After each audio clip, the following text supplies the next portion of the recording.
네, 할렐루야. 네, 우리와 함께 계시고 또 우리 예배를 기뻐하시는 주님을 찬양합니다. 네, 여러분 만나 뵙게 돼서 너무 반갑습니다. 저는 이스마일 선교사입니다. 네, 제가 시드니는 몇 차례 왔는데 고스포드는 처음 왔습니다. 네, 그리고 오늘 또 예배 전에 잠시 목사님과 교제하면서 여러분 교회 가운데 하나님께서 하고 계시는 귀한 이야기들 듣고 또 선교의 열정 같이 느끼고, 네, 그래서 오늘 함께 예배드리게 돼서 너무 기쁘고 감사하고 또 우리 주님께서 우리 고스포드 순복음교회 통해서 하실 일을 기대합니다. 네, 오늘 또 주님께서 우리에게 말씀해 주실 줄 믿습니다. 네, 좌우 앞뒤에 계신 분들 한 번 더 여러분 괜찮으시면 그렇게 축복하면 좋겠습니다. 하나님께서 형제님 자매님을 기뻐하십니다. 네. 아멘. 네.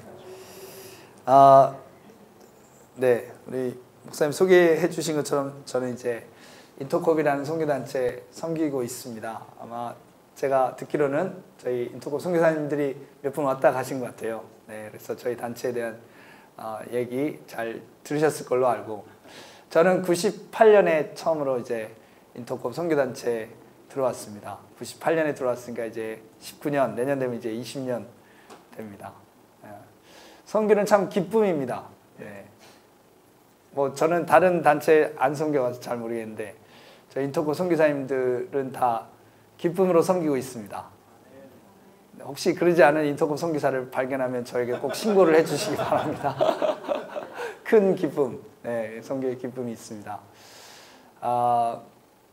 제가 이제 선교 단체에 들어와서 선교하면서 뭐 여러분도 선교사님들 만나실 때 대부분 그 선교명을 따로 가지고 있습니다. 그러니까 저도 제 아버지가 지어주신 이름이 따로 있지만 이제 선교를 하면서 이름을 이스마엘로 지었습니다. 사실 제가 이제 처음에 이름을 이스마엘로 지으려고 한 게 아니고 다른 이름이 있었어요. 이 이름 짓는 게 아주 고민이죠.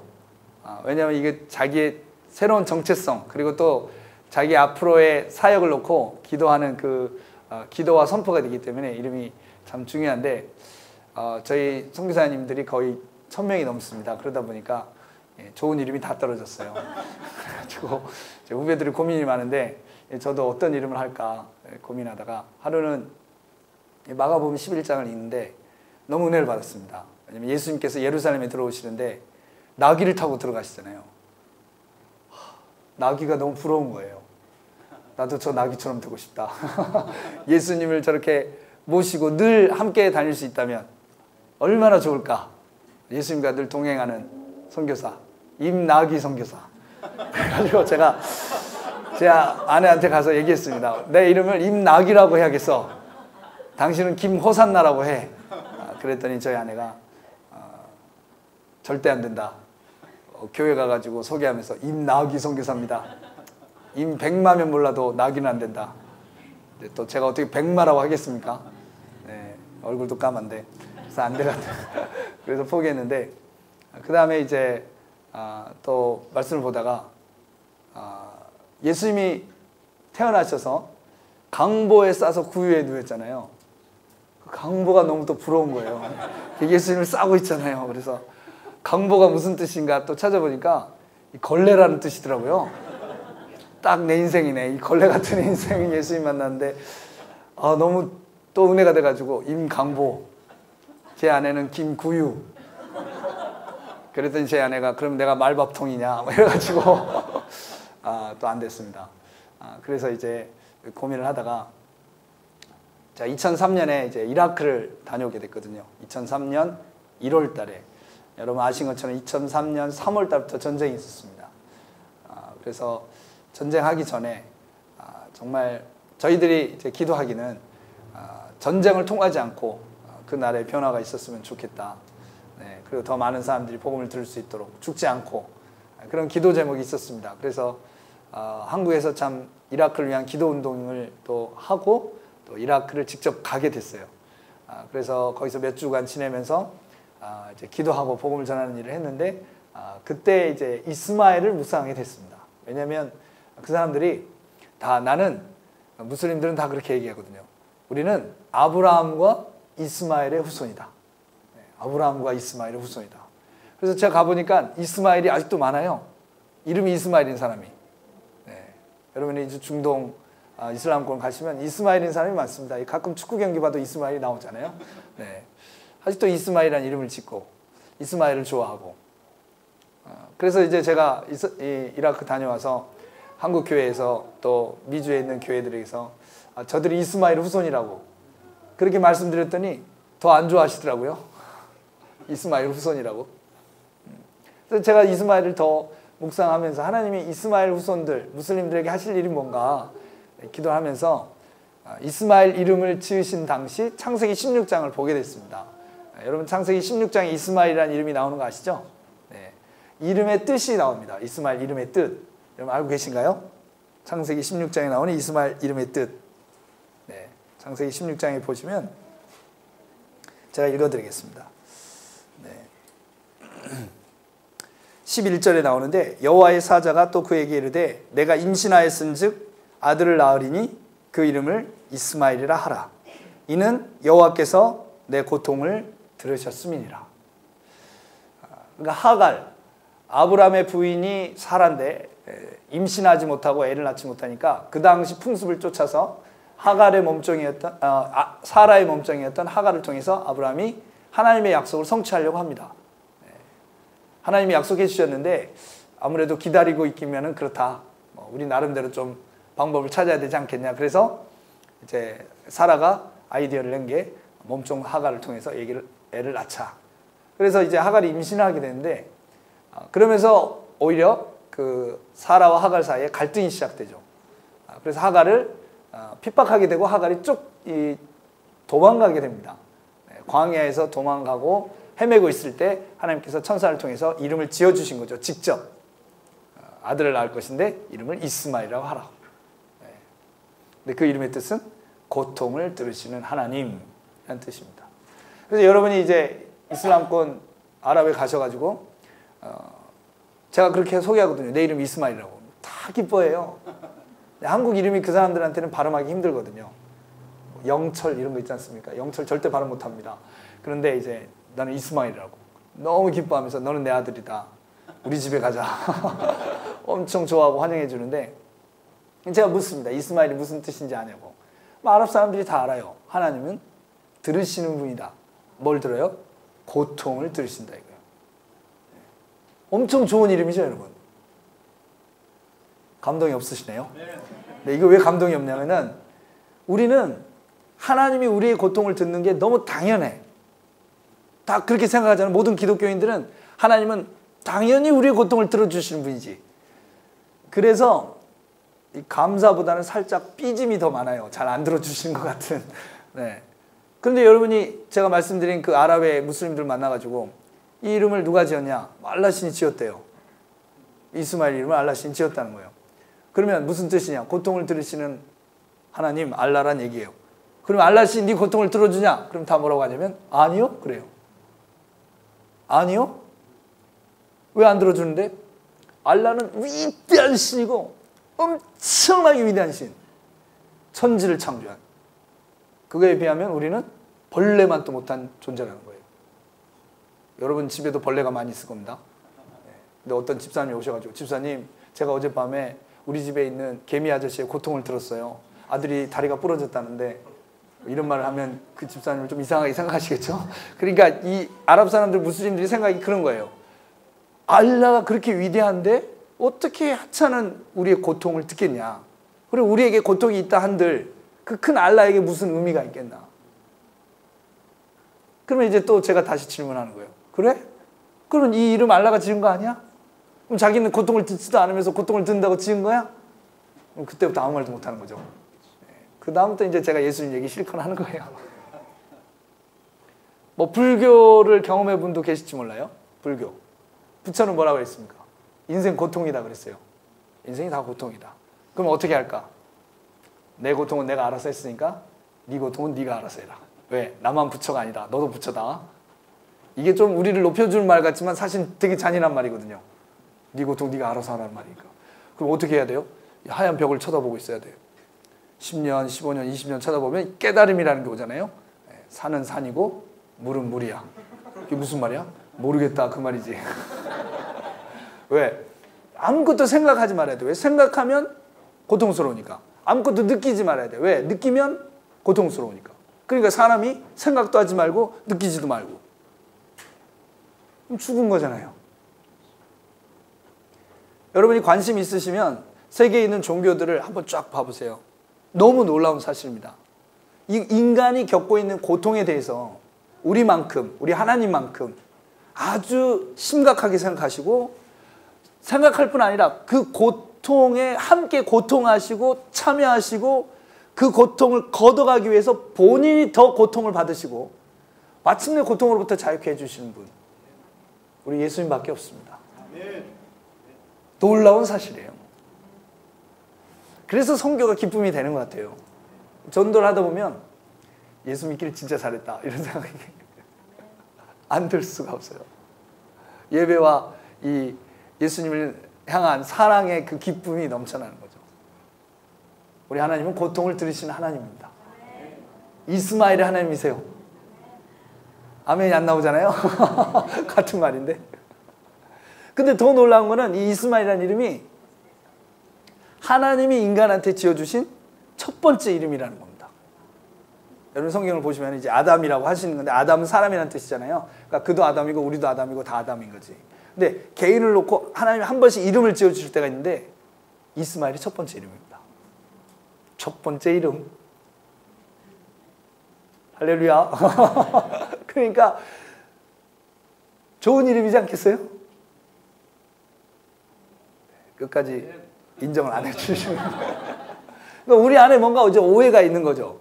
이 이스마엘에 대한 오해가 있는데, 특별히 유럽 교회가 이스마엘 후손들, 제가 이제 좀 이따 잠깐 설명드리겠지만, 이스마엘 후손들, 그 당시 이제 오스만 투르크 제국과의 관계에서 많은 전쟁을 통해 가지고 미워하게 됐어요.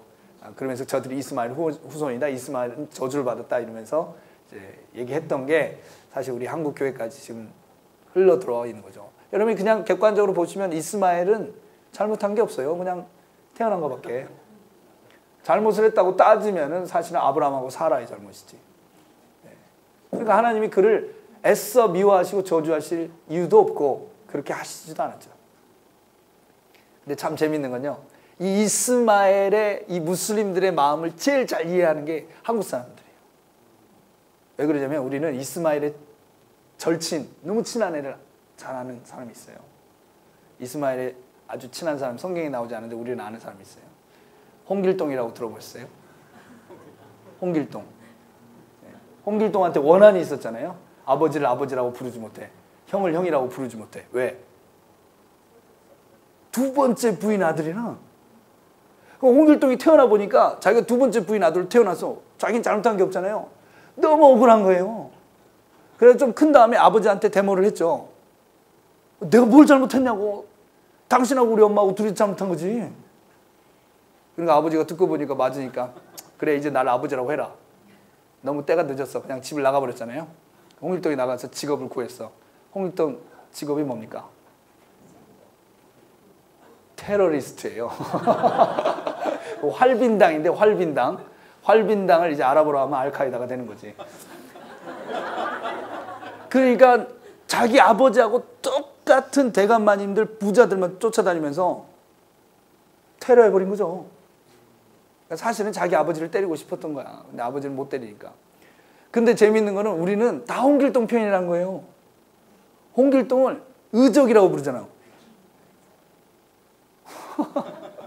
살인, 강도, 방화. 근데 이걸 잘했다는 거야. 왜 잘했다고 말하냐? 그걸 해가지고 뺏었는데 지가 안 먹었다는 거지. 뺏은 거를 지가 안 먹고 가난한 사람 다 나눠줬다는 거예요. 가난한 사람 나눠준 건 좋은 건데, 나눠주려면 지 걸로 나눠줘야지 뺏어서 나눠주면 됩니까? 그런 거 뭐 고아원 도와주겠다고 애를 유괴하면 되겠습니까? 말이 안 되는 건데. 그런데 우리는 왜 이렇게 다 홍길동 편인지. 홍길동 마지막에 우리가 홍길동을 어떻게 한지 아세요? 승천시켰어요. 승천. 홍길동이 하늘로 이렇게 올라가거든요. 그러니까 우리는 홍길동을 너무 잘 알아가지고 이스마엘은 금방 이해가 되는 거야. 그래서 여러분 이란에 가시면은 제일 인기 있는 드라마가 한국 드라마거든요. 이란. 처음 시작이 대장금이었어요. 대장금부터 시작해가지고 이제 엄청나 막 한국 드라마 인기가 대단해요. 대장금 같으면은 우리나라식으로 하면 한 KBS 같은 방송국에서 3번을 틀어줬는데 풀로 한 번 보고 국민들이 다 열광을 한 거예요. 대장금 하는 시간에는 차도 안 다녀. 뭐 그런 식으로 막 열광을 한 거예요. 그 2번 보고 3번 보고 그 3번째 볼 때는 사람들이 스토리를 다 외우고 있었어요. 이영애가 울잖아요. 그러면 이제 좀 있으면 운다 하면서 또 같이 울고 엄청 좋아해. 그런데 그게 완전히 사극, 옛날 우리나라 얘기니까 자기들하고 공통점이 없는데도 왜? 중국 드라마, 일본 드라마는 감동이 없어. 근데 한국 드라마는 감동이 있어. 홍길동 후손들이 만든 거라서 이스마일 후손들 그냥 그래서 한류가 또 그렇게 중동적에서 엄청나거든요. 첫 번째 이름 이스마일. 근데 그 이름을 고통이라고 지으셨다는 거예요. 이 하나님이 하시는 일 중에 또 아주 독특한 일이 있는데 다른 신들과 비교했을 때 그게 뭐냐면 예언이라는 겁니다. 이슬람의 알라도 예언이 없어요. 부처도 그 사람은 아예 그냥 돈다고 했으니까 예언이 의미가 없지.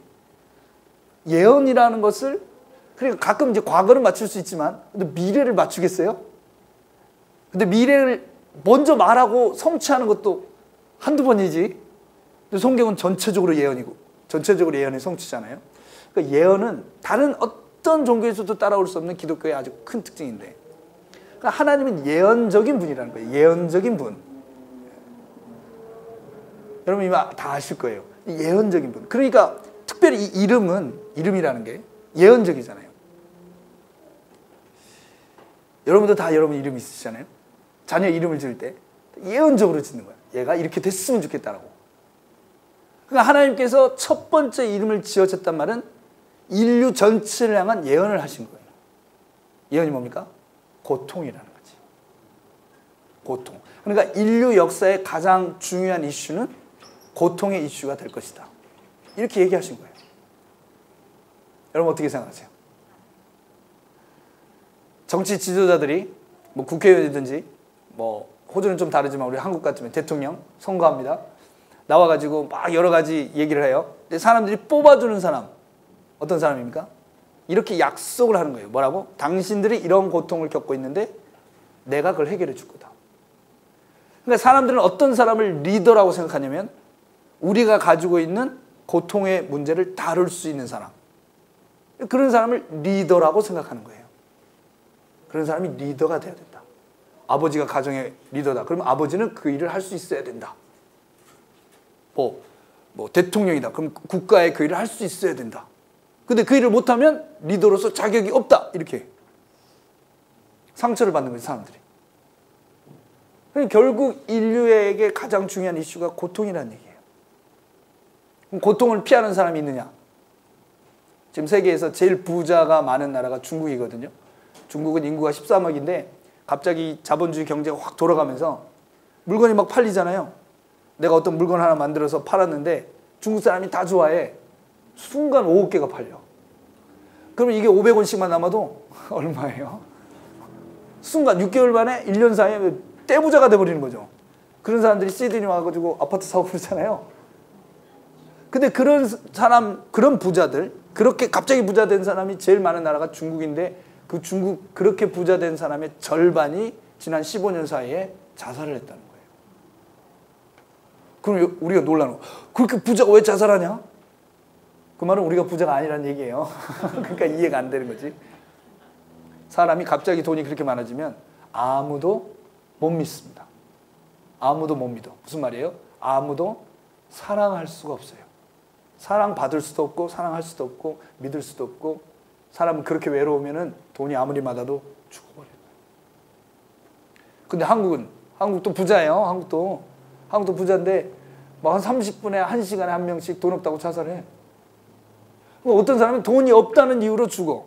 어떤 사람은 돈이 많아서 죽어. 그럼 뭐예요? 돈이 있어도 돈이 없어도 다 고통스러운 거지. 부자든 가난하든 고통에서 자유로운 사람 아무도 없어. 여러분 호주 사시니까 좋으세요? 웃기만 하시네. 호주에서 살고 싶은 사람들이 전 세계에 얼마나 많은지 아세요? 제가 아프가니스탄도 가봤는데 아프간 사람들 호주 가서 살고 싶어요. 왜? 호주만 가면 고통이 없을 것 같은 거야. 근데 호주 막상 와보면 호주 사는 사람들은 고통스러워. 미국 사는 사람도 고통스러워. 방글라데시 사는 사람도 고통스러워. 남극에 북극에 사는 사람도 다 고통스러워. 어디 사든지 뭐 자기 환경이 그 국가가 뭐든지 관계없이 다 인간 고통스러워. 우리 인터고 선교사님 중에 한 분은요 고아예요. 출신이 고아라.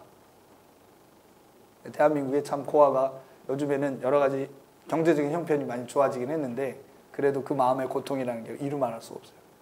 예수님 믿고 선교사 됐잖아요. 그래도 마음의 그 고통이 이루 말할 수가 없어요. 소원이야 소원. 나도 아버지 있었으면 좋겠다. 나도 아버지 있었으면 좋겠다. 근데 제가 한국에서 만나는 많은 청년들은요 자기 아버지 때문에 죽을 것 같대. 아버지가 없어서 죽을 것 같고 아버지가 있어서 죽을 것 같고 어떤 분들은 막 결혼해서 죽을 것 같아. 결혼해서 내가 저 남편 때문에 저 부인 때문에 내가 죽을 것 같아. 저것만 없으면 살 것 같아. 또 우리 인터뷰에 많은 선교사들은 결혼만 한 번 했으면 좋겠다. 인간은 어떤 상황과 환경이 있어도 다 고통스러운 거죠. 이것만 알아도 세상 살 힘이 생겨요, 여러분. 저는 그러던데. 우리는 그러잖아요. 뭐만 되면 괜찮아질 것 같은 거예요. 그렇지 않아요, 여러분. 그렇지 않아요. 감사하시기 바랍니다. 네. 우리가 어떤 상황과 환경 때문에 어떤 사람 때문에 고통스러워지는 게 아니고 인류의 모든 삶이 고통이라는 거예요. 고통. 그래서 여러분 고통은 해결하는 게 아닙니다. 돈을 벌어서 해결하고 인간관계로 해결하고 지식으로 해결하고 고통은 절대로 해결될 수 없는 문제예요. 고통은 그래서 어떻게 해야 되냐면 이기셔야 됩니다. 고통을 이기셔야 되는 거예요. 고통을 이기셔야 되는 거예요. 그래서 고통이 다가오면 이걸 해결해야겠다 생각하시지 말고 내가 이것을 넘어서야겠다. 극복해야겠다. 그러니까 어떤 고통이 오면 사람들이 막 흔들려 쉽게 흔들리는 거예요. 막 하던 것도 쳐버리고 막 치워버려 못하겠어 포기. 아니요. 흔들리지 마시는 거예요. 흔들리지 말고 하던 일은 계속 하시고 갈 길은 계속 가고 갈 곳은 계속 가고 만날 사람 계속 만나고 책임을 끝까지 지시는 거지. 왜? 하나님께서 그 모든 것을 다 듣고 계시니까.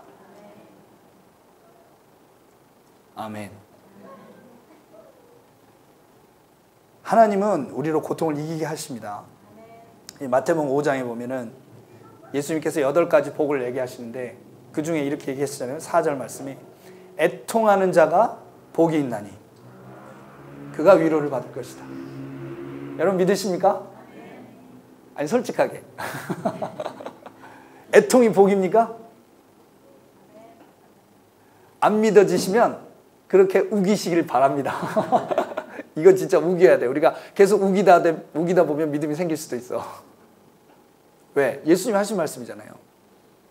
그러니까 하나님도 여러분 사실 제가 열방을 다녀보면은 하나님도 고통스러우신 거예요. 이게 이슬람에서는 절대 이런 말을 안 해. 하나님 무슨 고통스러워? 부처는 고통을 초월했지. 근데 우리 하나님 어때요? 고통 중에 계신 거지. 그리스도인의 또 한 가지 특징이 뭐가 있냐면은 간증을 해요. 이 간증하는 사람도 그리스도인밖에 없어요. 무슬림들 간증 못해. 간증해봐라 그러면 할아버지 무슬림, 아버지 무슬림, 나 무슬림, 우리 아들 무슬림. 끝. 무슬림으로 태어났다. 끝. 불교 신자 물어보세요. 간증 있냐고? 불교 믿는 간증 좀 해봐. 그러면 간증이 뭔데? 어떻게 부처를 사랑하게 됐는지 얘기해봐. 부처를 왜 사랑해? 그분 눈 감고 가만히 계신데 나도 눈 감고 가만히 있는 거지. 이 간증하는 것도 우리밖에 없어요. 근데 간증이 다 다르시잖아요. 여기도 간증해보세요. 다 다르시잖아요. 그런데 이제 공통 분모가 있어요. 뭐냐? 다 힘들고 괴롭고 무너지고 깨져서 하나님 만났다는 거예요. 아멘. 어떤 분이 나는 하는 사업마다 잘 돼서 예수님 만났습니다. 그럼 보셨어요? 나는 예수를 안 믿었는데 하는 사업이 다 잘 됐어. 그래서 예수 믿었어. 그거 없잖아요. 나는 여자인데 예수 안 믿었는데 모든 남자가 날 좋아했어. 그래서 예수 믿었어. 없잖아요. 예수 믿으면 어떻게 해? 하던 일마다 망했어. 그래서 만났어. 모든 사람이 날 버렸어. 그래서 만났어. 보는 시험마다 다 떨어졌어. 그래서 만났어. 막 이런 식이잖아. 그래서 놀라운 하나님은 고통 가운데서 우리를 만나시는 분이라는 거죠. 그래서 고통을 이기게 하시는 거예요. 그러니까 네가 애통하고 있냐? 위로를 받을 것이다. 누구의 위로를 받아요? 하나님의 위로를 받아. 그래서 너는 복이다. 누가복음 6장에도 지금 줄인 자는 복이 있나니 너희가 배부름을 얻을 것이요 지금 우는 자는 복이 있나니 너희가 웃을 것이며. 담대하게 예수님 말씀하시는 거예요. 네가 지금 줄이고 있냐? 네가 지금 울고 있냐? 복이다. 세상을 이기는 겁니다. 아멘. 그래서 예수님이 기쁨으로 주로 다니셨던 마을이 있는데 그 마을이 예루살렘 바로 옆에 있는 베단입니다. 베다니. 그러니까 베자가 들어가면 이게 집이라는 뜻이잖아요. 베델 하면 하나님의 집, 베들레헴 하면 떡집, 베다니도 집이라는 뜻인데 베다니 하면 무슨 집이냐면 슬픔의 집이라는 뜻이에요. 고스포드에도 그런 동네 있습니까? 슬픔의 집? 누가 자기 동네를 슬픔의 집이라고 이름을 지어? 아파트를 지었는데 다정한 마을, 행복한 마을, 슬픔의 집. 팔리겠습니까 그게? 팔려 이게? 어떤 사람들이 도대체 자기 동네 이름을 슬픔의 집이라고 지었냐고. 문둥병자 마을이었어요.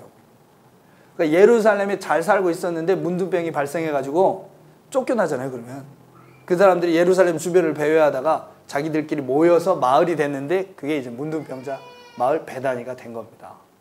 그러니까 슬픔의 집이 됐는데 가보면은 여러분이 가시면은 문둥병자와 함께 그 마을에 사는 사람들이 있어요. 누구냐? 창녀들이 살아요. 그런데 왜 창녀하고 문둥병자 같이 사냐? 패밀리야, 가족. 그 남편은 문둥병자고 아빠는 문둥병자고 오빠는 문둥병자고 그 집 여자들은 창녀인 거지. 그러니까 이거를 지금 우리가 잘 이해하기 힘들지만 여러분 파키스탄이나 아프가니스탄 가보시면은 시장에 가면 보실 수가 있어요. 시장 가보잖아요. 전부 남자밖에 없어요. 물건 사는 사람, 파는 사람.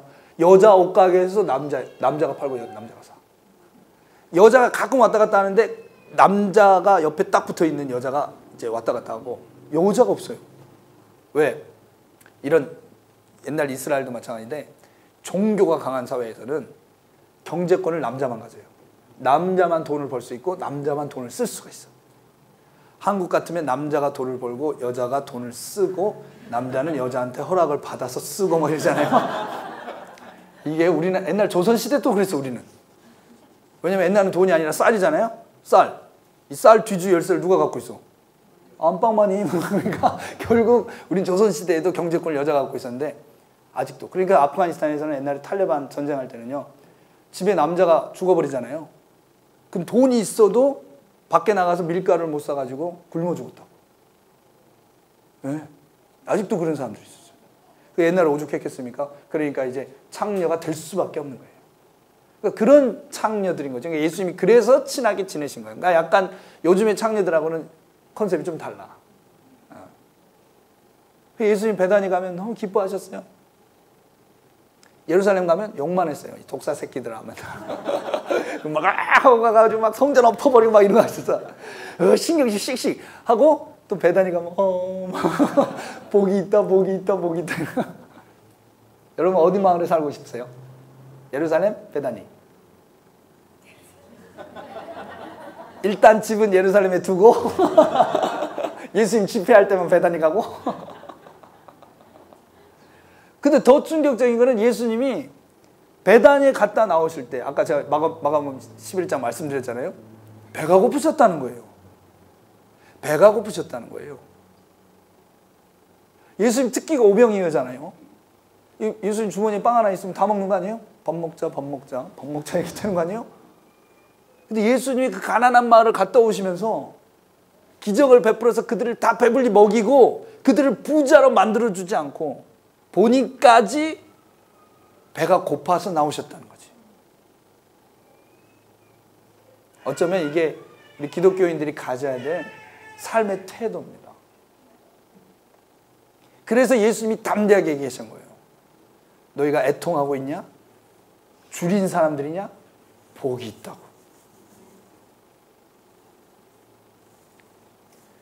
나중에 천국에 가면 여러분, 우리가 뭐 하겠습니까? 예배 드리겠죠? 하나님은 뭐 하시나요? 우리가 별로 인포메이션이 없어요. 하나님 뭐 하시는지. 그래서 그냥 앉아 계시나? 앉아. 근데 하나님이 본인의 구체적인 행동에 대해서 성경에 기록하신 게 있어요. 그게 계시록 21장에 나옵니다. 21장 3절에 보면 내가 들으니 보좌에서 큰 음성이 나서 이르되 보라 하나님의 장막이 사람들과 함께 있음에 하나님이 그들과 함께 계시리니 그들은 하나님의 백성이 되고 하나님은 친히 그들과 함께 계셔서 4절 모든 눈물을 그 눈에서 닦아주시니 다시는 사망이 없고 애통하는 것이나 곡하는 것이나 아픈 것이 다시 있지 아니하리니 처음 것들이 다 지나갔습니다. 딱 한 가지 구체적인 행동이 있어요. 그게 뭐냐면 눈물을 닦아주시는 거예요. 그러니까 천국 갈 때 눈물을 갖고 가셔야 돼. 다른 말로 이 땅에서 좀 많이 우셔야 돼. 많이 우신 분들 계세요? 복이 있습니다. 그날 예수님 만나면 참 반가울 거고 예수님하고 만남의 시간이 좀 길겠죠? 눈물을 많이 닦아야 되니까. 근데 눈물이 없어. 그러면 이제 되게 어색한 거지. 예수님 왔습니다. 왔니? 끝이야. 끝. 서로 어색해. 닦을 눈물이 없으니까. 저는 눈물이 없는데요, 선교사님? 저주를 받은 거지? 어떻게 해야 돼? 그러니까 빨리 우는 사람들 찾으러 다니세요. 울고 있는 사람들 부지런히 찾아다녀서 그 사람들하고 같이 우셔야 돼요. 그게 우리가 살 길이에요. 아멘. 제가 98년부터 선교하면서요, 제일 선교에 걸림이 된다라고 생각하는 게, 야, 이것 때문에 선교 진짜 망할 수도 있고, 진짜 이것 때문에 선교 안 되는구나. 그렇게 생각하는 게 딱 하나 있는데, 그게 뭐냐면 돈입니다. 돈. 이 돈이 참 애물단지라. 또 너무 없어도 좀 그렇지만 하여간 있으면 좋지 않아. 그러니까 없는 거하고 있는 거 중에 둘 중에 뭐 할래? 그러면 없는 걸 택해야 돼. 아멘 안 하실 줄 알았어요. 그렇다고 이렇게 완벽하게 아멘이 없네. 어떻게? 그래도 한두 분은 그냥 졸다가도 아멘 해주실 뻔한. 근데 그러니까 둘 중에 하나 택하라면 뭘 택해요? 없는 쪽을 택하는 게 나아. 없는 쪽을 택하는 게. 저희가 시리아 난민을 지금 많이 도와주고 있는데, 시리아 난민 이제 난민촌에 제가 레바논에 섬기면서 난민촌을 갔어요. 난민촌 가면 엉망이에요. 그럴 수밖에 없겠죠. 피난민들이니까. 그러니까 엄마 아빠는 살아야 되니까 일하러 나가요. 그러니까 낮에는요 애들 그냥 방치돼 노는 거예요. 엉망진창인 거예요. 범죄도 많이 일어나고. 안 되겠다. 애들 이대로 방치하면 안 되겠다 해가지고 저희가 가갖고 난민들이 사는 텐트를 하나 빌렸어요. 엄청 싼 거죠. 그러니까 뭐 한 달에 뭐 7만 원? 뭐 이러면은 그냥 텐트 큰 거 하나 빌릴 수 있어요. 이거 하나 빌려갖고, 야, 여기 학교야, 학교. 와. 애들이 그러니까 뭐 갈 데 없으니까 다 오죠. 동네 애들 다 왔어. 텐트 가득 차게 온 거예요. 근데 뭘 가르치냐, 우리가? 그래가지고 아랍어를 가르쳤어요. 시리아 애들 아랍어 하는 애들이잖아요. 우리가 아랍어를 가르쳤어. 왜? 걔들은 아랍어를 말을 하는데 못 써요. 우리는 쓸 줄 아는데 말을 못해. 잘 됐지? 그래서 우리 쓰는 거 가르쳐주고 그 말하는 거 가르쳐주고 이렇게 한 거예요. 그러니까 애들이 이제 점점 좋아지는 거지. 우리가 많이 사랑해주고 또 성경 말씀도 가르쳐주고 같이 그림도 그리고 찬양도 하고 운동회도 하고 막 즐겁게 지내는 거예요. 그리고 엄마 아빠들 너무 고마워하고 다 기독교 교육 시키지만 너무 고마워해요. 다. 그런데 어느 날 그 옆에다가 유엔이 학교를 세웠어. 그 유엔이 학교를 세우니까 엄청 좋은 학교를 세운 거예요. 에어컨 빵빵. 대단해. 그래서 애들이 저 학교로 가겠구나 했더니 아무도 저 학교를 안 가고 다 우리 학교만 와. 그래서 유엔이 화가 났어. 유엔이 화가 나니까 우리 무섭잖아. 유엔이 화가 나니까. 우리 유엔하고 잘 지내야 되는데. 그래가지고 야, 저 학교도 가라. 야, 일주일에 2번만 오고 나머지 저 학교 가. 그랬더니 아무도 안 가는 거예요. 안 되겠다. 학부모들한테 얘기했어요. 애들 저 학교 좀 보내세요. 그랬더니 안 보내겠다는 거예요. 왜 안 보냈는데? 유해는 우리를 팔아먹고 돈을 버는 사람들이야. 난민을 팔아서 돈을 번다 이거예요. 그래서 제가 아니야, 저 사람들 착한 사람, 좋은 사람들이야. 그랬더니 아니라고. 우리 팔아서 돈 번다고. 당신 어떻게 하는데? 건물 봐봐, 좋잖아. 저 돈 어디서 왔겠어? 다 우리 팔아서 돈 번 거지. 딱 그러는 거예요. 갑자기 저도 겁이 나더라고요. 우리는 뭐라고 생각하는지. 우리는? 니들은 우리를 사랑하는 거지. 왜? 니들은 거지잖아. 사실 우리가 난민의 도움을 받을 때도 있거든요. 그러면서 제가 많은 걸 배웠다니까요. 그래서 예수님이 그렇게 하셨구나. 선교지에서 선교사한테 제일 중요한 건 현지인들이 선교사를 믿어야 되거든요. 믿어야 되는데 돈이 있잖아요. 사람이 좀 괜찮잖아요. 좀 높은 사람 같잖아요. 절대 안 믿어요. 하여간 제일 힘든 사람이 중년 남자라. 절대 선교하기 힘들어. 여성들이 가면 다 믿어. 여성들이 가면 믿어. 사람들이 여성들은 거짓말 안 할 거라고 생각하나 봐. 왜냐면 여자들 가면 울잖아요. 울고 막 주여 울고 그러니까 뭐 이런 사람이 우리를 사기를 치겠냐 그러면서 청년들이 가면 믿고 어린이가 가잖아요. 100% 다 믿어. 그러니까 제일 전도를 잘할 수 있는 사람 어린이야. 어린이들이 갖고 현지어로 떠듬 하면 다 영접해요. 남자들이 문제야. 그래서 제가 많이 배워요. 그래서 하나님이 미련하고 약하고 천하고 버림받은 자를 쓰셨구나. 제가 은혜 받을 때가 많습니다. 한 번은 이제 한국에 여수라는 데가 있잖아요. 이 여수에서 가신 권사님이 한 분 계셨는데 이 권사님이 저기 카프카즈에 가면은 체첸, 잉귀시티아 들어보셨어요? 체첸, 러시아랑 맨날 전쟁해가지고 막 거기도 힘든 데가 있어요.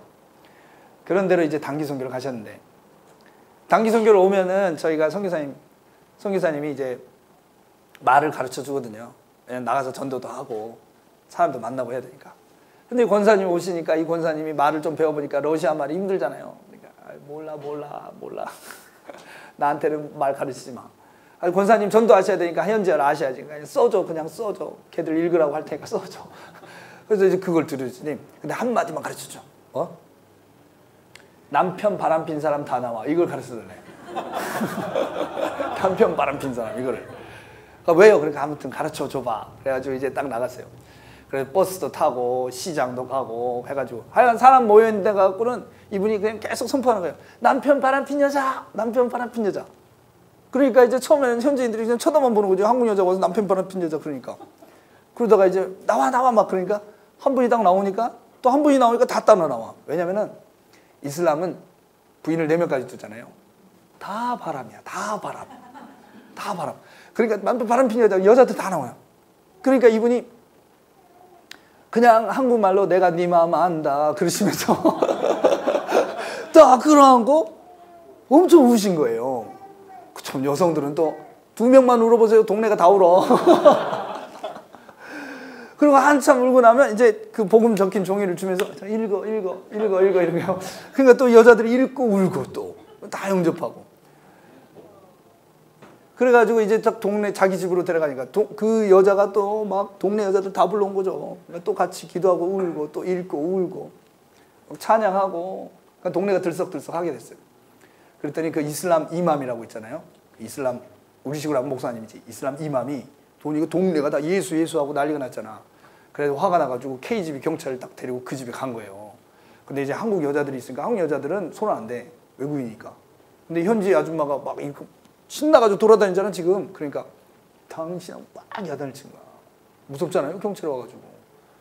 근데 이분이 예수 믿으니까 담대해져서 경찰한테 너 우리 남편 바람 필 때 나 도와준 거 있어? 너도 읽어 너도. 경찰들이 읽다고 가고 막. 그 이분이 좀 기구한 인생을 사셨어요. 결혼을 막 했는데 옛날 얘기죠. 결혼을 해가지고 얼마 안 돼가지고 신혼인데 자기 남편이 자기 베스트 프렌드하고 바람이 난 거를 알게 된 거야. 옛날부터 결혼하기 전부터 너무 충격, 배신감. 그러니까 이게 들통나니까 남편하고 그 여자하고 도망을 가버린 거예요. 근데 2년이 지났어. 다시 어느 날 밤에 둘이서 찾아왔는데 애를 낳고 사이에 애를 낳은 거야. 찾아와가지고 그 남자는 고개 푹 숙여 있는데 여자가 진짜 미안한데 우리가 잠잘 데가 없으니까 하룻밤만 자게 해달라고 그런 거예요. 근데 어이가 없어. 화도 안 나. 그래서 마음대로 하세요 하고 자기 방으로 들어갔대요. 그 다음날 아침에 일어나 보니까 그 여자가 자기 집에 자살한 거예요. 그러니까 뭐야? 친구는 죽었지. 목매달아 죽었어. 그 남자는 있지. 사이에 애도 있지. 울고 있지.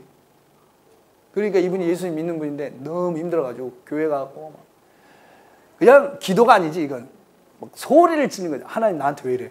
하나님 나한테 왜 이러냐고 막 난리 치셨대요. 그러지 않겠어요? 그 얼마나 많은 일들이 있겠어요? 결론은 어떻게 됐냐면 이분이 그 애를 키우셨어. 이거 쉽지 않잖아요. 이거 걔를 볼 때마다 생각날 텐데. 키웠는데 뭐라고 얘기하시냐면 이제는 뭐라고 얘기하냐면 자기 친구 진짜 친했대요. 근데 이제 자기 남편을 뺏어갔으니 그 인생도 마음 편했겠어요? 하는 일마다 안 되고 그러니까 이제 죽어야겠다 결심했는데 죽으면 얘를 어떻게 하냐고. 그래서 얘 받아줄 건 우리 친구밖에 없다. 그래서 자기 집에 와서 죽었다는 거예요. 은혜 받으니까 이런 말 나오지 누가 이거 어떻게 얘기해? 그래서 키웠다는 거예요 자기가. 그리고 자기 인생 그냥 살았어요. 그런데 어떤 분이 선교훈련 받자 해가지고 인터컵 선교훈련 받으러 온 거예요. 앞에서 선교사들이 선교훈련 시키는 도무지 못 알아듣겠는 거지.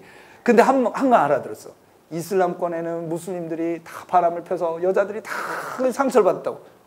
그건 내가 전문인데? 그러면서 이제 가신 거예요. 그러니까 하나님이 막 이슬람이 얼마나 견고하다 그래요? 그러잖아요. 그 견고한 이슬람을 무너뜨리시는데 지식이나 돈을 쓰신 게 아니라 우리의 아픔을 쓰시더라는 거지. 이게 한두 건이 아니에요, 여러분. 어떤 분은 또 고아인데, 고아. 그런데 이제 하와이로 어떻게 이민을 가셨대. 자기 젊었을 때. 근데 여기서 중국 남자를 만나갖고 중국 남자가 근데 이민 3세. 그때 우리는 이민 1세 때 중국 이민 3세. 근데 너무 잘 나가는 집안이에요. 군인들이야, 다 군인들. 결혼해서 너무 행복하게 사는데 아들 둘을 잘 키웠는데 큰아들이 대학교를 가더니 마약을 판 거예요. 감옥을 간 거야. 이 마약을 뭐 심하게 팔았나 봐. 자기 아버지가 군인인데도 손도 못 대는 거예요. 아버지가 미워해, 자기 아들을. 그러니까 이분이 이제 못 꺼내오니까 자기 아들이 감옥 가서 너 더 형편없어지잖아요. 괴로워. 그러니까 막 기도를 했는데 저도 그 집 가서 하루 잤거든요. 미국 집인데 엄청 큰 집 있잖아요. 이 집하고 저 이웃집은 또 한참 떨어진 집 있잖아요. 그런 집이에요. 그런데 이분이 자기 아들 놓고 기도할 때 매일 경찰이 찾아온 거예요. 왜? 이웃집에서 신고했어요. 옆집 여자 죽는다고. 왜? 쥐야! 이러니까 여자 죽는가 봐. 경찰 오고 그런 거예요. 얼마나 기도를 했겠어요. 아무것도 해결 안 되는 거예요. 그런데도 누가 시리아 난민 도우러 가자고 하니까 도우러 갔는데 가서 자기 아들 IS 간 여자들 많이 만난 거예요. 자기 아들 IS 갔다 이거예요. IS하고 싸우러 갔다 이거예요. 그러니까 여자들이 아파가지고요. 막 다 죽어가. 너무 마음이 괴로워서. 근데 이분이 또 붙잡고 기도하니까 다 눈물 터져. 그러니까 이 여자가 예수 믿으니까 동네가 다 예수 믿는 거예요. 우리 선교사들이 이런 걸 못해. 근데 이분이 와가지고 한 번 보니까 그렇게 하나님 역사하시더라고요. 한국에 가면 부산 옆에 양산이라고 있잖아요. 양산에 가면은 정신병원 하나가 있거든요. 어느 날 그 정신병원 원장님이 저한테 헌우들한테 말씀 좀 전해달라고 오라 그랬어요. 근데 정신병원이라고 얘기를 안 했어. 그럼 저는 모르고 갔죠. 갔는데 자 성교사님 말씀 전하러 올라갑시다 하는데 병원에 쇠창살이 있냐? 제가 그때 깨달은 거예요. 뭐야? 이 병원 무슨 병원이야? 갔는데 막 몇백 명이 있는데 그 진짜 정신병 그 얼굴 있잖아요. 눈을 둘 데가 없어요, 제가. 근데 저는 이제 미리 알았으면 딴 걸 준비했을 텐데 몰랐잖아요. 일부러 말을 안 해준 거야. 뭐 성교 얘기만 죽도록 했죠. 엄청 은혜 받으시더라고요, 이분들이. 나중에 끝나고 제가 은혜 받았어요. 왜냐면은 그 병원, 그 기독교 병원인데 그 목사님이 계시잖아요. 그 목사님하고 그 병원 그 원장님하고 저 부른 분 뭐라고 하시냐면 우리는요 1년에 한두 번씩 꼭 이 환우들을 데리고 일본 정신병원으로 단기 선교를 갑니다. 그러면은 가가지고 막 병원 전한다는 거예요. 정신병자가 정신병자한테. 그러면 일본 정신병자들 다 그렇게 예수를 믿는다는 거예요. 그러고 오면 이분들이 막 치유가 된다는 거예요. 그래서 자기 병원은 정신병원인데 자살하는 사람 아무도 없대. 대한민국에서 유일하게. 왜? 단기 선교 다니니까. 제가 부산에서 일주일에 한 번씩 자야 될 때가 있었어요. 전에 집회한다고. 그러면 이제 이 정신지체에 있는 애들, 다운 증후군 정신지체에 있는 그런 그룹홈이라고 들어보셨어요? 모여서 사는 집이 있어요. 잠잘 데가 없어서 제가 거기서 한 2년을 일주일에 한 번씩 잤는데, 그 애들이 새벽마다 일어나서 얼마나 선교지 기도하는지. 그래서 이 팔레스타인으로 단기 선교 가더라고요. 그리고 팔레스타인 단기 선교 가지고, 팔레스타인도 정신지체들 많거든요. 다 선교요. 그럼 팔레스타인 사람들, 동네 사람이 다 나와서 박수 치는 거예요. 훌륭하다고. 그럼 걔들이 살면서 이렇게 박수 받아본 적이 없잖아. 다 손가락질 받지. 삶의 이 자긍심이 엄청나. 우리 하나님이십니다. 위대하신 하나님. 세상을 이기시는 분인 거예요. 그러니까 우리를 구원하실 때도 막 하늘의 영광 엄청나잖아요. 그게 아니야. 예수님의 상처, 손의 상처, 옆구리의 상처, 예수님의 고통이 우리를 구원했다는 거죠. 여러분 기억하십시오. 그래서 애통하는 자가 복이 있는 겁니다. 그들에게 천국이 열려 있는 거예요. 세상은 여러분 갈수록 고통합니다. 제가 뭐 시간이 많이 지나서 길게는 설명을 못 드리지만 그 PPT 한번 보여주시겠어요? 열심히 잘 안 들으시면 금방 끝내려고 그랬는데. 이 시리아가 사실은 저도 여러 번 갔었는데, 시리아 이 사람들이 아주 좀 품위가 있는 사람들이에요. 예를 들면 그 알레포라는 도시가 있거든요. 여러분 들어보셨을 겁니다. 알레포. 알레포에서 시작한 게 뭐냐면 알파벳이에요. 네, 알파벳. 여러분 혹시 알파벳 쓰세요? 알파벳 쓰는 사람은 시리아를 위해서 기도해야 돼. 그러니까 이 나라가 아주 전통, 역사, 이런 문화가 아주 깊은 나라예요. 그러니까 다마스커스 같은 경우도 세계에서 제일 오래된 도시고. 근데 사람들이 이렇게 어려워진 거죠. 다 파괴되고. 이렇게 이제 탈출을 해야 되는 거예요. 그러면 이 앞에 탄 사람들 있죠? 이 사람들 2,000불 내고 탄 겁니다. 그러니까 이제 더 돈 있는 사람들만 이렇게 온 거예요, 사실. 근데 뭐 혼자만 도망갑니까? 애들까지 데리고 도망가니까 뭐 돈이 엉망 들은 거지. 그러니까 사실은 돈 없는 사람들이 대부분이니까 다 그냥 아직도 고통 가운데 있는 거예요. 아니면 조그만 보트 타고 도망가는 거죠. 그러면 이제 이렇게 되는 거예요. 이런 사진 보신 적 있죠? 얘 이름이 아일란 쿠르드인데, 얘예요, 얘.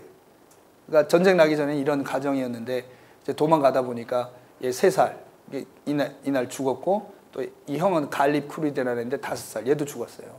엄마도 죽었어요. 아빠만 살아남은 거예요. 그리고 아빠의 고통이 더 크죠.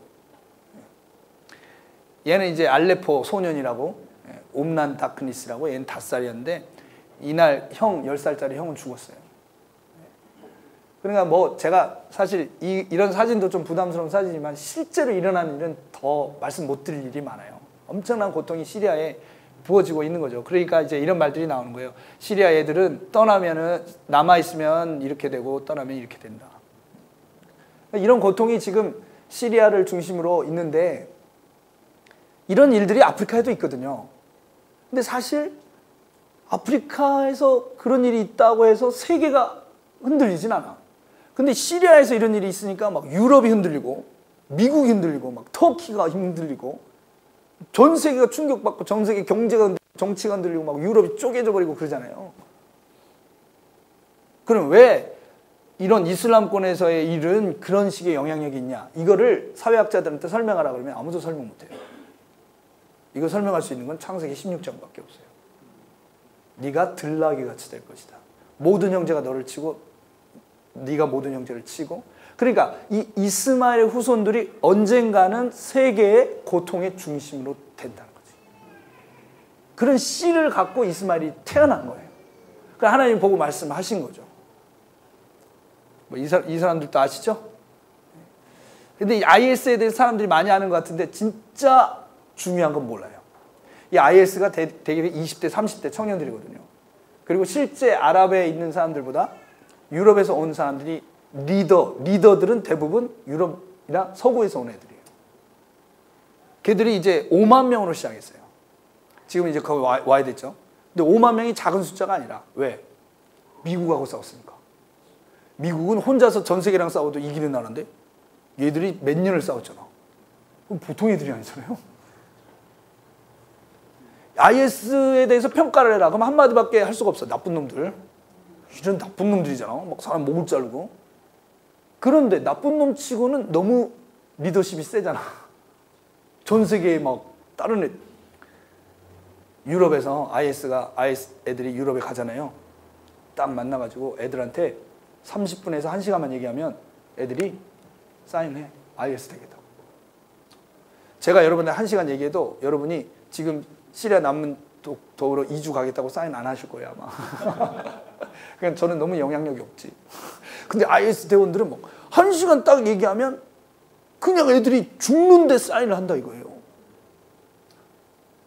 여러분 이거 생각해 보셨어요? 왜 이러냐 애들? 그럼 저는 이런 게 무서운 거예요. IS 같은 사람들이 이런 집단이 인류의 안에서 나타났다는 것도 이게 충격적이고 경악적이지만 근데 이들이 왜 이렇게 하는지에 대해서 전 인류가 절대로 질문하지 않는다는 거예요.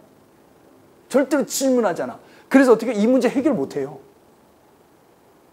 알카이다 없애면 될 줄 알았지? IS 더 지독한 애들 나왔잖아요. 해결 못하는. 그러니까 지금 모든 세계는 이거 해결될 거라고 믿는 사람 아무도 없어. 처음에는 9.11 사태 때만 해도 될 수 있을 거라고 생각했는데 지금은 아무도 그렇게 합니다. 그래서 오히려 이런 일이 있으니까 어떻게 안고 살 거냐 이러는 거예요. 그러면서도 물어보잖아. 제가 한 가지만 질문 드릴게요. IS의 적이 누굽니까? 이것만 보면 IS가 어떤 애들인지 알거든요. IS의 적이 누구냐? IS 홈페이지에 가면 나와 있어. 절대로 가지 마세요. 제가 말씀드릴게요. IS 홈페이지 가면 뭐라고 되어 있냐면 우리의 적은 이거다. 이거하고 싸울 사람 다 와라. 이러니까 애들이 가는 거거든요. 누구예요? 미국? 아닙니다. 백인? 아니고 기독교 아니에요. 뭔지 아세요? 돈이에요. 근데 이걸 아는 사람이 없다는 거예요. 얘들이 뭐하고 싸우는지. 돈. 그러니까 1시간 동안 무슨 얘기를 하냐? 너 고통스럽지? 맞아, 고통스러워. 야, 다 이 나라 유럽 와서 살고 싶어 하는데 너는 유럽 이민 3세로 태어났으니 얼마나 좋냐? 여기 교육받고 대학교도 나오고? 아니, 그래도 고통스러워. 너 왜 고통스러운지 아니? 이 질문을 딱 하면은 유럽에 있는 어떤 누구도 대답 못해. 왜? 그런 교육을 안 받으니까. 호주에 있는 애들도 마찬가지. 우리가 왜 고통스러워야 되는지에 대해서는 아무도 얘기 안 해요. 그런 거 가르쳐주면 애들이 리더십이 생겨가지고 막 시끄러워지니까 안 가르쳐준다고. 유럽 애들은 엄청 고등교육을 받은 것 같은 다 바보들인 거야. 근데 얘가 말하는 거예요. 너 왜 고통스러운지 알아? 대답 못하는 거야. 자기는 대학원 나왔어. 대답 못하는 거야. 왜 그런지 알아? 돈 때문에 그런 거야. 30분 딱 설명해 준 거야. 돈이 세계를 통치하고 있어 지금. 그러면서 윤리와 도덕이 무너지고 있는 거야. 봐봐, 유럽 봐봐, 미국 봐봐, 전 세계 봐봐. 어떻게 돼가고 있니? 딱 30분 설명해 주면 싸울래? 싸우겠어요. 딱 쓴다고요. 그러니까 얘들이 나쁜 애들이긴 한데 리더십은 짱짱짱이에요. 왜? 인류의 고통의 문제에 자기를 던졌어, 헌신. 역사가 깁니다. 네, 역사가 길어요. 이 빈라덴이잖아요. 이 빈라덴이 이렇게 만든 건데, 네, 빈라덴이 이렇게 만들었어요. 근데 빈라덴을 만든 사람이 있는데, 이 사람이 사이드 쿠투비라는 사람인데, 1906년생 이집트 사람입니다. 그러니까 이 사람이 만든 걸로 지금 세계가 다 이렇게 된 거예요. 그러니까 이 사람이 한 말이에요. 세계의 고통의 문제는 돈의 문제다. 돈이 윤리와 도덕을 파괴하고 이 사람의 삶을 파괴하는 거다. 우리가 이걸 바꾼다. 이렇게 얘기하면서 이 사람이 이제 쭉 설명한 게 있어요. 이거를 어떻게 했냐면요. 70년 동안 아주 어린 애들부터 다 가르쳤어요.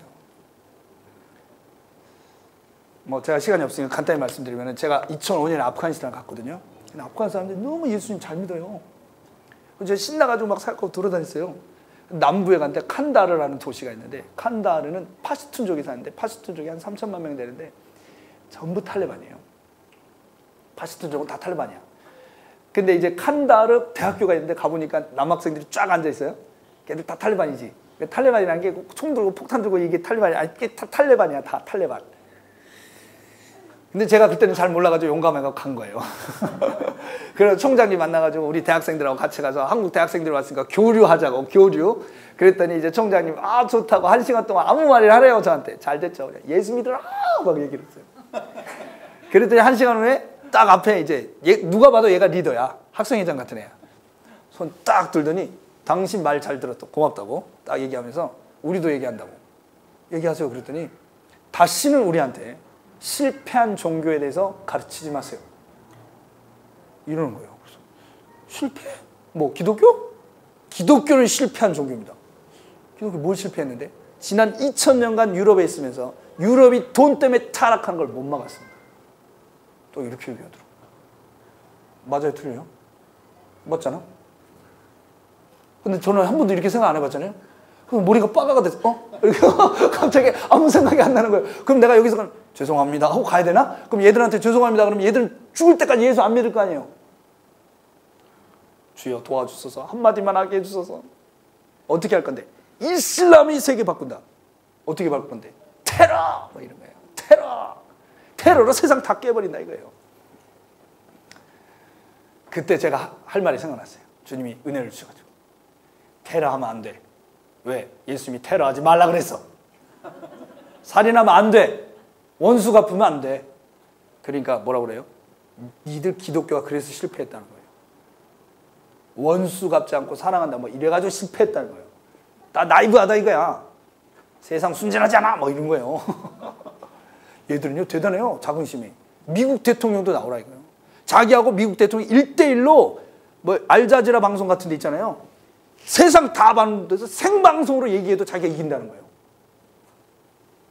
탈레반. 얘들 IS 다 똑같아요. 여러분. 우리도 그런 애를 좀 키워야 되는데. 할 수 있겠습니까?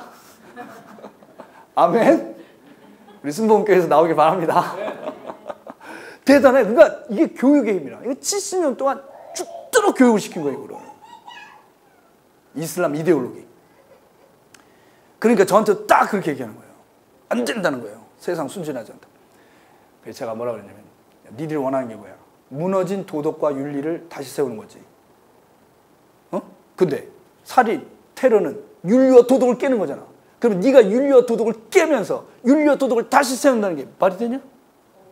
니들은 아무도 손 안 대도 스스로 무너질 거다. 그랬더니 얘들도 이런 생각을 처음 해봤나 봐. 오빠가 안 돼. 저는 나왔죠. 그렇잖아요. 그래서 예수님이 그 원수가 아프면 안 된다고 그런 거야. 네가 하는 말 네가 스스로 깨버리는 거라고. 그래서 사실 공산주의도 그래서 무너진 거예요. 누가 무너뜨린 게 아니라 자기 모습으로 무너진 거예요. 물론 자본주의도 마찬가지예요. 좀 길게 갈 뿐이라. 그러니까 세상에 있는 어떤 이데올로기도 다 마찬가지예요. 자기 모순으로 자체 붕괴하는 거예요. 오직 한 가지. 복음만 영원할 뿐입니다. 그 복음이 능력인 거지. 그런데요, 진짜 그런 일이 벌어지는 거예요. 제가 이제 시간이 없으니까 돈이 문제긴 해요. 이 사람들 세계에서 8번째로 이 8대 부자, 제일 돈 많은 사람. 근데 이 사람들의 돈을 합치면은 세계에서 못 사는 사람의 못 사는 사람 35억의 돈 합친 거 똑같아. 그러니까 8명이 가진 돈하고 세계에 못 사는 사람 35억의 돈이 똑같은 거지. 근데 뭐 이런 거 갖고 뭐 시비 거는 게 아니라 문제는 이런 거죠. 이게 이제 보면 2015년에 2010년에 처음에 이런 걸 조사했어요.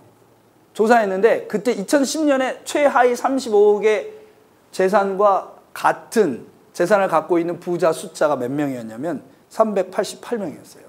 2010년에는. 근데 2011년에는 177명이 되고 12년에는 159명이 되고 13년에는 92명이 되고 14년에는 80명이 되고 15년에는 62명이 됐는데 16년에 갑자기 8명이 된 거예요. 그러니까 2010년에서 2016년 6년밖에 차이 안 나는데 갑자기 388명에서 8명이 된 거예요. 이런 게 문제죠. 근데 이걸 여러분도 다 지금 사실은 체감을 하고 계신 거라고. 그러니까 뭐 1988년부터 11년까지 23년 동안 최하위 10%의 소득은 1인당 65달러가 증가했어요. 23년 동안 65달러가 증가했거든요. 1인당. 그런데 부자는요. 1인당 11,800달러가 증가했어. 더군다나 소위 이 중간 계급이라고 말하는 사람들은 전부 빚쟁이에요. 전부 빚쟁이야. 그러니까 이 돈이 고통의 중심에 있는 게 맞는 거예요. 그런데 지금 이런 어떤 시스템이 이걸 우리를 해결해 줄 기미가 안 보이잖아요. 거기다 유럽에서 인종차별 받으면서 살면은 IS 가는 거예요. 그런데 너무 감사하게도 우리 주님께서 그래서 이제 보세요. 여기 테러한 거 아니에요. 돈의 상징. 우리는 몰랐지 이게 무슨 말인지. 근데 70년 교육받은 애들은 다 알았어. 이슬람이 세계를 구원한다. 신호탄, 돈으로부터 해방. 그러니까 여기 월드 트레이드 센터. 얘들이 리더십 있는 애들이라니까. 그런데 너무 감사해. 제가 아프간 갔을 텐데 여기 차거든요. 여기 한국 대학생들 가면 또 이제 다 옷을 이렇게 입고 현지인처럼 다녀야 되니까 이게 다 남자애들이잖아요.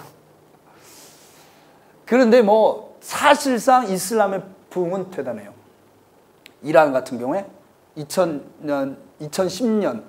동안 20% 증가했어요. 20%가 대단한 겁니다. 왜냐하면 한국 교회는 마이너스 성장하고 있으니까. 아프가니스탄 17% 증가. 그러니까 사실 이슬람이 제대로 막 강력하게 역사하는 모든 곳에서는 지금 부흥하고 있어요. 이거는 이제 여러분이 유튜브를 찾아보시면 세이빙 미리암이라는 유튜브가 있는데 인도네시아 무슬림들이 만들었어요. 인도네시아는 2억 3천만 명의 무슬림 인구를 갖고 있어요. 세계에서 무슬림 인구가 제일 많은 나라가 인도네시아. 그런데 지금 인도네시아 크리스찬 숫자가 엄청나게 폭발적으로 늘어나요. 제가 작년, 재작년까지 2,500만 명이라고 알고 있었는데 작년, 재작년에 들으니까 5천만 명이라고 그러더라고요. 그런데 제가 이 무슬림들이 만든 영상을 발견한 거예요.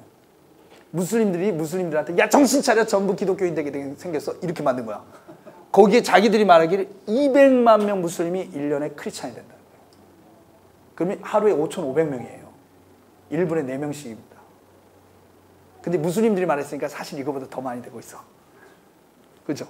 그러니까 이대로 가면 2035년이 되면 인도네시아는 기독교 국가가 될 것이다. 무슬림은 줄어들고 크리스찬은 늘어나기 때문에. 이게 다 사실은 여러분 IS 덕택입니다. 애들이 하도 나쁜 짓을 많이 하니까 무슬림 청년들이 이슬람을 싫어하기 시작했어요. 이란도 마찬가지고 이란도 이란 이슬람 공화국이잖아요. 아프가니스탄 탈레반 때문에. 알카에다까지는 그래도 괜찮은데 IS 나온 다음부터는 무슬림들이 진짜 알아버렸어요. 뭐가 진짜 이슬람인지. 너무 싫어요. 그런데 인터넷이고 어디고 다 들어가면 기독교 아랍어 기독교 방송 막 있거든요. 다 스스로 알아 예수 믿어버려. 이제 마지막으로 이 얘기 드리고 마칠게요. 이게 2015년 2월 달에 리비아 아시죠? IS가 21명의 이집트 크리스찬을 목을 베서 죽인 사건입니다. 근데 이제 이집트는 거의 1억에 가까운 인구가 있어요. 그 중에 9천만 명이 무슬림이고 1,000만 명이 크리스찬이에요. 이집트 기독교 인구는 2000년이에요. 2000년 기독교 역사가. 마가복음을 쓴 마가가 이집트 가서 교회를 세웠거든요. 그러니까 2000년 된 1,000만 명 크리스찬이 있는 거예요. 감사하죠? 그런데 IS 보통 무슬림은 기독교를 죽이는 게 아니에요. 제가 이걸 설명드리면 이제 또 1시간 가니까 안 하겠어요. 근데 원래는 기독교인을 죽이는 게 아니야. 근데 알카에다는 기독교인이라고 안 죽였잖아요. 근데 IS도 기독교인이기 때문에 죽인 거는 이집트 애들밖에 없어요. 근데 왜 그랬냐면 IS 5만 명이 미국하고 싸우니까 너무 힘이 들어. 그러니까 9천만 명 이집트 사이드 쿠투 제자들 아니에요. 야, 우리 똑같은 생각이니까 싸우자. 9천만 명 IS 되면 우리 이긴다. 그러니까 이집트가 우린 절대 미국이랑 전쟁 안 한다. 끼어들진 않는 거예요. 그래서 IS가 이 작전을 세운 거예요. 크리스찬을 21명을 잔인하게 죽여서 동영상을 찍어가지고 이집트 전역에 뿌리면 크리스찬들이 열을 받아갖고 1,000만 명 크리스찬이 일어나서 무슬림들을 때려 죽이기 시작하면 전쟁이 날 거 아니에요. 그럼 1,000만 명 기독교인이 작으니까 미국이 1,000만 명 기독교인을 도와주면 9천만 명 무슬림은 IS가 될 거 아니에요. 작전 딱 세우고 그래서 더 잔인하게 죽였던 거예요. 근데 이집트에서 전쟁 났다는 얘기 못 들어보셨죠? 왜냐면 그 다음날 교회 앞에다 이걸 걸었어. 사실 이거보다 더 잔인한 사진도 걸었는데 교회가 걸어가지고 이렇게 쓴 거예요. 뭐라고 쓴 거냐면 우리는 영원히 사랑합니다. 영원히 용서합니다. 누구를? IS를. 우린 영원히 IS를 용서하고 영원히 사랑할 거라고 이렇게 쓴 거예요. 그러니까 무슬림들 와서 막 사진 찍은 거. 그래가지고 이집트에 있는 무슬림들이 뭐야? 기독교인들 멋지네? IS 나쁜 놈들 이렇게 된 거예요. 그래가지고 300만 명 무슬림이 크리스찬이 되어버렸어. 할렐루야. 신나죠? 여러분 신나지 않습니까? 그러니까 세상이 어두워지고 힘들고 막 뭐 복잡해지고 교회는 더 약해지고 막 그런 것 같잖아요. 하나님은 절대로 뒤로 물러나시잖아. 그러니까 여러분 이런 데를 한번 가보셔야 돼. 하나님이 오늘 아까 목사님 그러셨잖아요. 임이스마엘 선교사가 2016년 처음부터 선교사들 오기 시작, 17년 선교사들 오기 시작했는데 마지막 온 선교사라고? 네? 근데 이름이 이스마엘이 뭐야? 이슬람권 가게 됐다 이 말이에요, 여러분들. 그 말이야. 2018년에 여러분 어떻게든 다 이슬람권 한 번씩 간다 그 말이에요. 이게 눈이 안 보이세요 이게? 그래서 하나님 저를 보내신 거 아니겠어요? 비행기 타고 터키 같은 데 진짜 안전하다. 터키 뭐 요르단도 괜찮고 레바논 제가 있어도 다 가면 난민들이 있어요. 가서 여러분이 손 한번 잡아주시면 그러면 그냥 눈물 나. 같이 한번 끊어주고 이름 알고 사진 찍고 와서 평생 그분 위해 기도해. 선교하시기 바랍니다. 우리 교회가 우리 하나님의 교회가 사실은 IS가 했던 일을 했었어야 돼요. 무슨 말이냐면 이 고통의 문제를 해결하려고 했었어야 돼요. 보세요 여러분. 예수님 하신 말씀이잖아요. 본문 읽었을 때 한 번은 얘기하고 끝내야지. 5명이 나와. 사마리아인, 강도 만난 사람, 레위인 제사장. 그죠? 강도 만난 사람, 레위인 제사장, 사마리아. 5명 중에 나쁜 사람 누굽니까? 나쁜 사람 누구예요? 이걸 세상 사람한테 물어보면 바로 대답이 나와. 강도! 이렇게. 근데 기독교인한테 물어보면 강도인가? 뭐 이래요. 왜냐하면 예수님이 우리 생각을 헷갈리게 해놨어. 왜? 강도를 욕을 안 했잖아요, 예수님이. 강도 나쁜 놈 이렇게 욕을 했어야 되는데. 욕을 안 했어. 그 바람에 강도는 자기 할 일을 착실하게 한 것 같은 느낌이야. 난 강도니까 강도했다 막 이런 거. 레위인 제사장만 죽도록 욕먹잖아요. 뭐 잘못했는데? 보고 그냥 지나갔어. 근데 사마리아인은 고통에 개입을 했어요. 이게 하나님의 사고방식이라. 누가 진짜 나쁜 사람이냐? IS냐? 교회냐? 이러시는 거예요. 근데 이 이야기가 예수님 이 이야기가 성경 전반에 또 나와요. 다른 형태로. 사사기 9장에 또 나오거든요. 사사기 9장에는 나무들이 왕을 뽑았어. 그 얘기 아세요? 성경을 읽으세요. 나무들이 왕을 뽑았는데 처음에 올리브 나무한테 왕되라. 그 다음에 무화과 나무한테, 포도나무한테 왕대 주세요. 그랬더니 야 내가 좋은 게 많아가지고 왕이 못 돼. 그래서 누가 왕 됐는지 아세요? 가시나무가 왕이 됐어. 그래서 가시나무가 이렇게 말합니다. 니들이 나를 왕으로 만들 거냐? 좋아, 내가 왕 해줄게. 그 대신 내 그늘 밑으로 들어. 안 그러면 다 불질러 버릴 거야. 이런 거예요. 그러니까 사실 우리 교회가 세계의 고통의 문제에 관심을 갖고 기도를 하고 막 돈으로 정치적으로 해결하는 게 아니라 복음으로 해결을 해야 되는 거예요. 안 하니까 가시나무가 왕이 되는 거예요. 마지막으로 21명 중에 이 이집트 사람이 아닌 사람이 껴 있었어요. 이 사람은 크리스찬도 아니고 차드에서 온 사람인데 세상 말로 하면 재수가 없는 거야. 이집트 사람은 같이 일하다가 IS 잡혀갈 때 그래서 따라 잡혀간 거야. 그래서 IS한테 잡혀있다가 IS가 죽이는 날 너 이집트 사람이 아닌데요? 너 크리스찬이야? 아닌데요? 그럼 가. 그랬어요. 근데 이 사람이 거기서 뭐라고 하냐면 난 크리스찬 되고 싶어요. 너 크리스찬 되면 죽는다? 죽을래요. 그리고 죽은 사람이에요. 이거 동영상 찍었으니까 동영상 다 나오잖아. 왜? 자기가 이집트 크리스찬하고 살아보니까 IS를 만나서 IS하고 지내보니까 크리스찬 되고 싶다. 제가 이 사건을 간증으로 들으면서 이집트 목사님들한테 들었거든요. 야, 우리는 진짜 우리가 믿는 믿음이 얼마나 센지를 모르는구나. 우리가 믿는 복음이 얼마나 강력한지를 모르는구나. 그러니까 우리가 예수 믿고 복음의 능력이 있는데도 뭔가 다른 게 막 필요할 것 같잖아요. 안 그러면 우리 삶의 문제가 해결 안 될 거잖아. 이게 진짜 센 거예요, 복음이. 예수만 믿고 살 수 있습니까, 없습니까? 대답 안 하면 처음부터 다시 할 수 있다는 거 아시죠? 예수만 믿고 살 수 있어요, 없어요? 있습니다, 여러분. 그 복음이, 피 묻은 예수 십자가 복음이 세상을 이겼습니다. 아멘. 기억하세요.